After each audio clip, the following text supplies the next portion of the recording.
This is my new design. There's only one barrel on it now.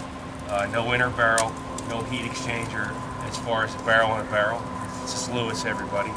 And what I did was I made a heat exchanger out of steel pipe that goes inside. It actually comes in from the back. The input is this side where air is blowing in, and it simply goes up and around and then back out the back again. Of course, it's right in the fire now instead of heating up the other way, catching the escaped heat from the barrel. I mean, obviously not the most efficient thing again, because again, I don't want this inside my garage because I work with gasolines and things like that, and you cannot put out a fire if you have some kind of accident with gas or anything flammable. You can't shut it off, so obviously it would be more efficient to have the whole thing inside, just let it heat. But then this is a waste oil line. It's dripping waste oil in from this tank, and it's making the fire even hotter. There's no smoke, maybe a little bit, and it works. It's working real well. It's like I said, it's not too cold out today, so I'll have to test it on a real cold day and see what I get. So I'm gonna. The rest of this video is gonna be the things I did just real quick to make this what it looks like inside, and the pieces that I made. That's the heat exchanger. So that's it.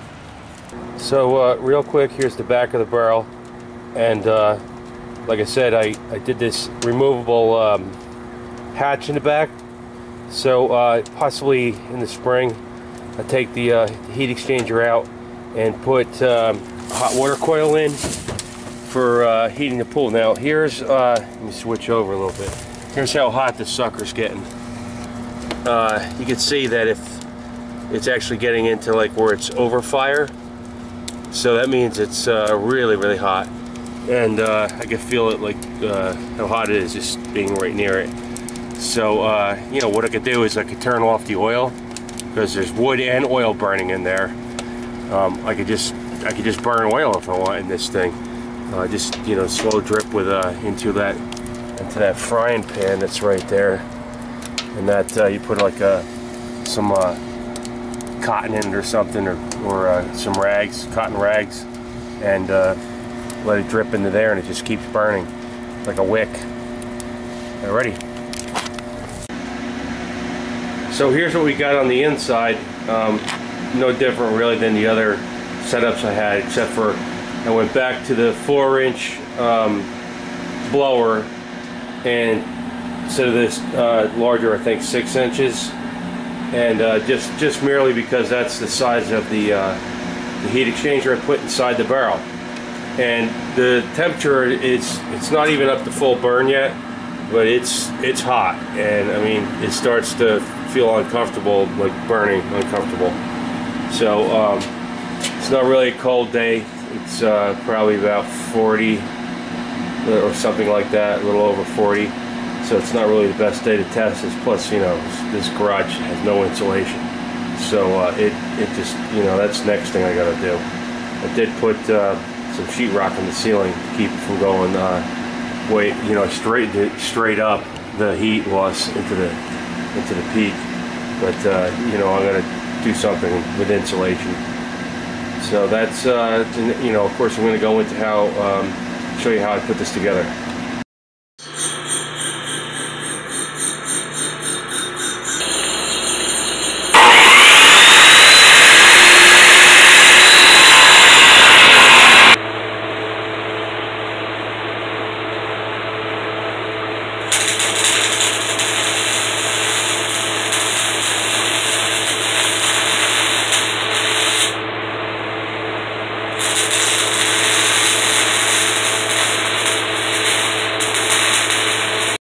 All welded up, and one of the questions I had while I was doing this, someone asked, and I thought of it myself, was do I need to leak test this to make sure it's completely sealed? But since I'm pushing air through it, it should push any leaks. If there's any leaks, air should push out rather than smoke going in because this is going to be right inside the fire.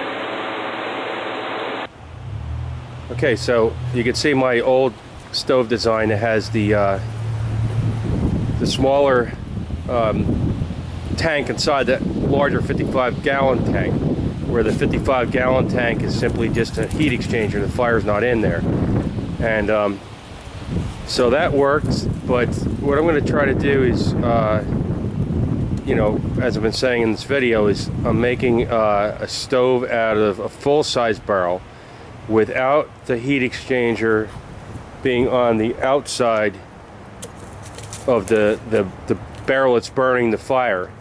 So what I'm doing is making this tubing, this steel pipe actually, is going to go in the fire, and the pipe should be thick enough that it can withstand the heat of the fire without sagging or bending. It's pretty thick, and I'm not going to go into, you know, how to do the barrel kit itself. Everybody knows how to do that. If you don't, there's a cajillion videos on YouTube and whatnot to how to place the door and the flue and the legs, and they're all the same, you know. So it's just one more boring video there. But what I'm doing is I'm going to show you how I do this heat exchanger, and you know, this is just in theory right now. I have no idea if it'll work, but welded up the tubing, and it's going to sit in the tank towards the top. So that you see at the bottom there, that's the side where the cast iron door is going to go, and it's going to sit as far up as possible towards the top, and then it's going to come up this way, and it's going to pop out the back through a removable lid, which is over here. So the idea behind this, the removable lid, is two things. It's just easy, and that's what I have. And number two, I've also made a on there you see that the spigots, where that's wrapping around the outside of the inner barrel to create hot water to heat the pool. So what I'm going to do is I'm going to make the removable end is going to allow me to take this business out of here in the summertime and put another end on with a hot water coil that is going to be like this, going right into the fire, and see how that works, you know, come springtime. But right now, concentrate on this heating project. So, and anyway, you know, air is going to go down inside one from the garage. It's going to blow air into this tube.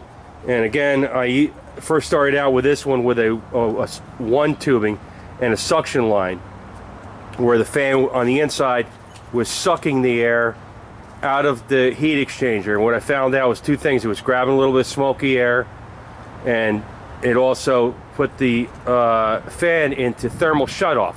So that's why there's two, because the air gets pumped into it.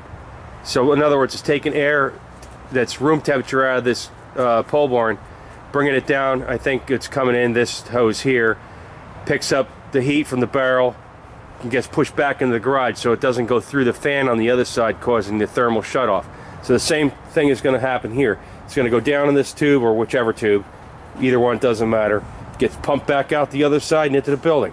So I'm going to put it together and we're going to test it.